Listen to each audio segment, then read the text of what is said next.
Malapit nang subukan ng NASA ang pinakamatapang nitong misyon, ngunit may mga eksperto na nagbabala ng posibleng malaking pagkakamali.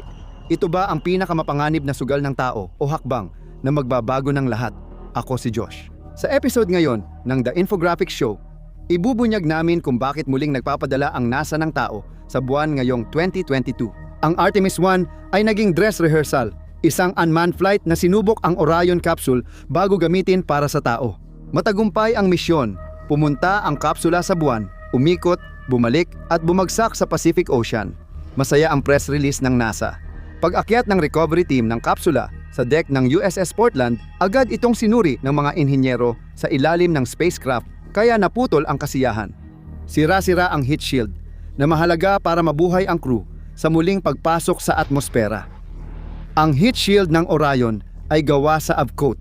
Dinisenyo ito para matunaw habang bumabalik ang kapsula sa atmosfera ng mundo. Iniaalay ang sarili nito para maprotektahan ang nasa loob habang bumabangga ang kapsula sa atmosfera. Sa bilis na 25,000 milya kada oras, ang alitan ay nagdudulot ng temperatura na umaabot hanggang 5,000 degrees Fahrenheit. Ang avcoat ay dapat umitim, maging gas, at dalhin ang init palayo sa barko.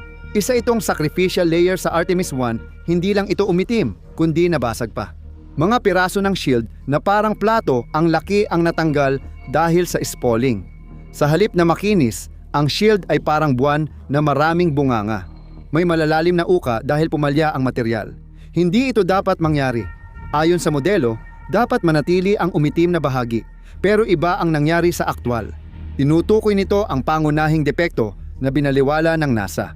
Lumabas sa investigasyon na ang disenyo mismo ang may sala. Noong panahon ng Apollo, ang mga heat shield ay ginagawa sa pamamagitan ng pag-inject ng material sa isang honeycomb na estruktura. Matrabaho ito, pero pinananatili ng hugis honeycomb ang material sa loob. Kapag may nabasag na cell, titigil ang bitak sa pader nito. Para makatipid sa oras at pera sa Orion, gumamit ang NASA ng block architecture kung saan malalaking avcoat ang idinidikit sa estruktura. Pero ang bagong formulasyon ay hindi kasing permeable ng dati. Nang uminit ito, nag-ipon ng gas sa loob ng material, nagdulot ng pagsabog ng mga piraso ng shield mula sa barko. Malaking depekto ito sa disenyo ng material. Sa karaniwang kultura ng inhinyeriya, malinaw ang solusyon. Magdidisenyo ka ng bagong shield, aayusin ang problema at gagawa ng bago. Pagkatapos, susubukan mo ulit ito ng walang crew, pero hindi ito ginagawa ng NASA. Pinaninindigan pa rin nila ang estratehiyang tinawag ng ilang eksperto na tiyak na kamatayan.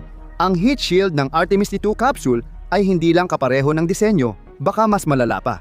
Mas makapal at mas masisilan ang avcoat ngayon kumpara sa ginamit sa pumalyang Artemis 1. Taon ang aabutin sa pagpapalit ng shield. Kailangan baklasin ang capsule at matutulak pa ang paglulunsad sa 2027 o 2028. Sa sitwasyon ng politika ngayon, hindi pwede ang 2 taong delay kaya nagpasya ang NASA na lumipad gamit ang depektibong shield.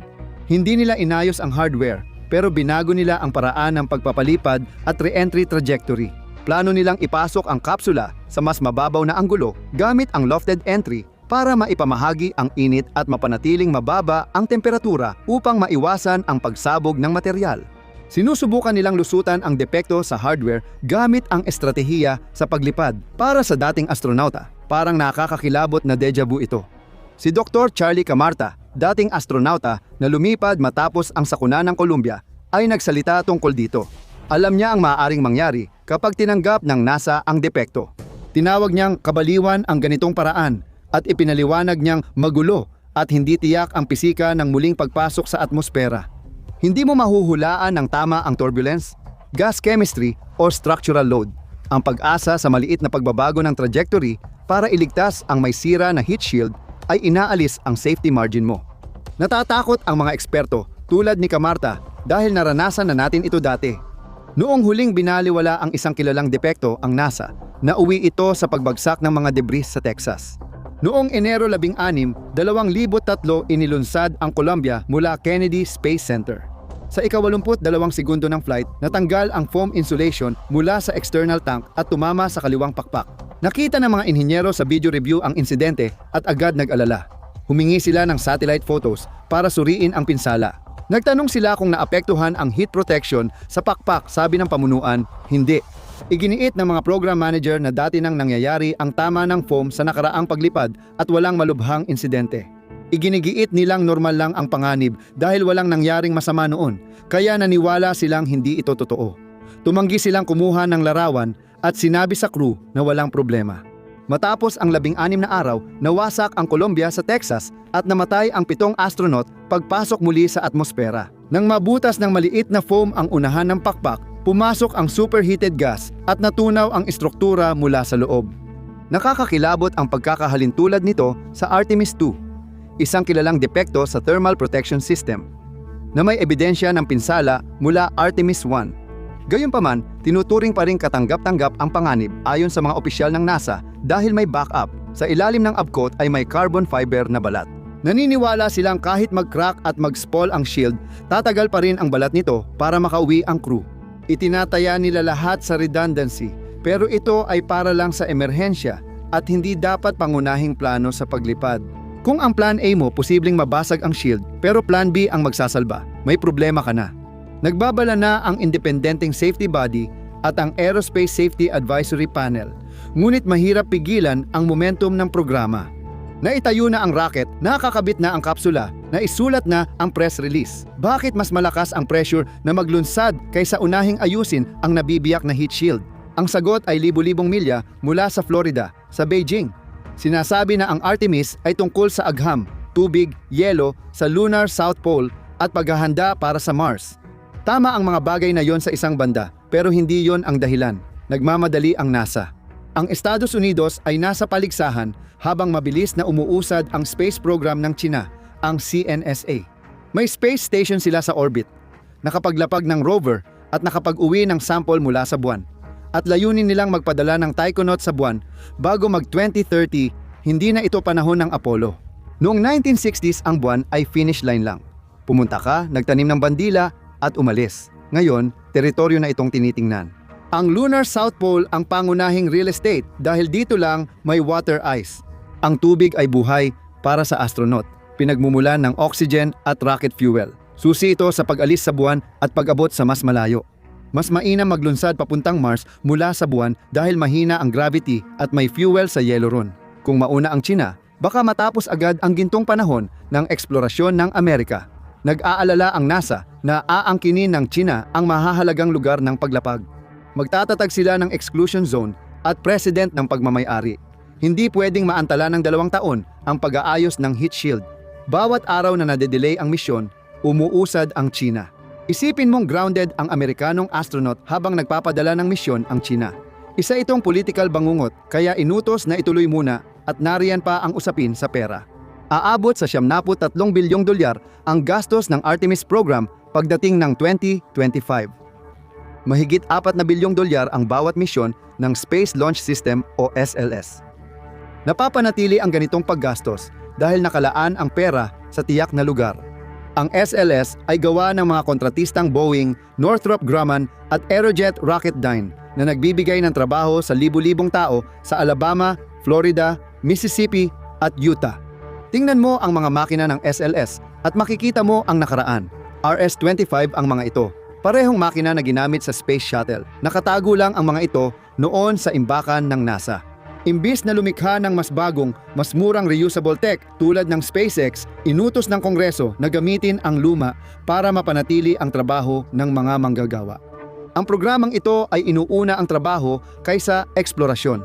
Kapag nagpahinga ng 2 taon ang NASA para idisenyo muli ang heat shield, babagal ang produksyon. Hihinto ang pera sa mga distrito at manghihina ang suporta ng mga politiko. Habang nagtatalo sila sa budget, naghahanda ang 4 na astronaut para sa isang paglalakbay na walang safety net. Ang Artemis II ay hindi basta pagtalon sa buwan, kundi isang 10 araw na odisseya na maglalantad sa crew sa panganib. Malaki na ang nalimutan natin sa pamamahala noong gumagana pa ang Space Shuttle o bumibisita ang mga astronaut sa International Space Station. Ngayon, nasa low Earth orbit sila, mga 250 milya ang taas. Kung may mangyaring mali, gaya ng tagas, sunog o medikal na emerhensya, makakauwi sila sa loob ng ilang oras.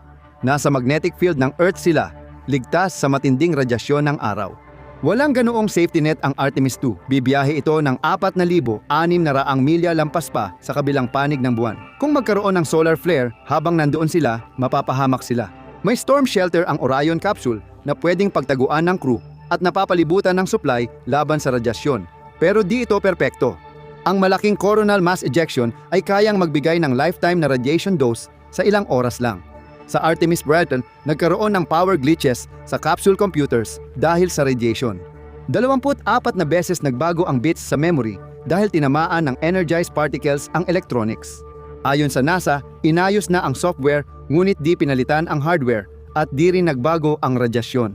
Ang araw ay nasa panahon ng mataas na aktibidad, papalapit sa solar maximum at walang lifeboat. Pag pinaandar ang makina para sa translunar injection, wala nang atrasan, gravity na ang bahala. Kapag pumalya ang life support, mauubusan sila ng hininga. Kung pumalya ang return burn engine, maanod silang tuloy-tuloy sa dilim. Lahat ng sistema sa Orion kailangang gumana at alam nating nagkaproblema na sila sa life support. May mga problema sa Artemis 1 tulad ng baterya at heat shield. Alam ito ng crew na mga professional at tanggap ang panganib bilang bahagi ng trabaho nila. Ngunit magkaiba ang mga di inaasahang panganib ng paggalugad sa kalawakan at ang paglipad gamit ang alam mong may sira na kagamitan. Inilalarawan ng mga kritiko ang NASA bilang iwas panganib kumpara sa SpaceX. Ngunit narito ang kakaibang katotohanan. Kahit na may ganoong kultura ng pag-iingat, ang mga astronaut ay sumasakay pa rin sa mga makinang alam ng may mga depekto. Iwas panganib sila sa mga papeles, proseso at burokrasya. Pero sa malalaking banta sa buhay, tulad ng heat shield, radyasyon at rocket na may iisang punto ng pagkabigo, tila handa silang balewalain ito. Hindi sinabi ng Tiger team na ligtas ang heat shield. In-update lang nila ang mga modelo at sinabing mas alam na nila ang pagkawala ng char. Ang pagbabago ng trajectory ay bumabawas ng panganib. Ang mitigasyon ay isang sugal, hindi solusyon. Umaasa sila sa crack indication tool, isang software na tinatantya kung saan mababasag ang shield. Pero ayon sa mga kritiko, masyado itong simple.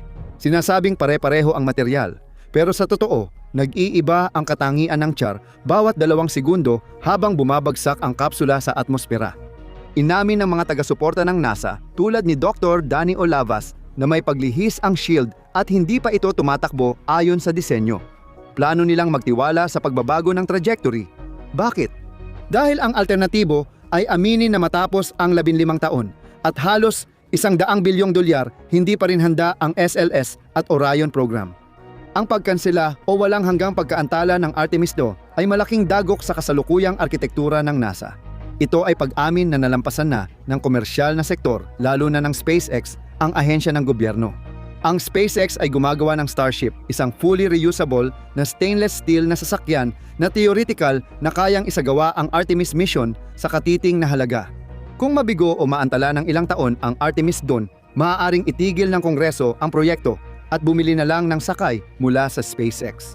Para sa libu-libong aerospace engineers at manager na konektado sa SLS, maaaring mawala ang lahat ng kanilang pinaghirapan. Galing din sa loob at labas ang pressure na maglunsad.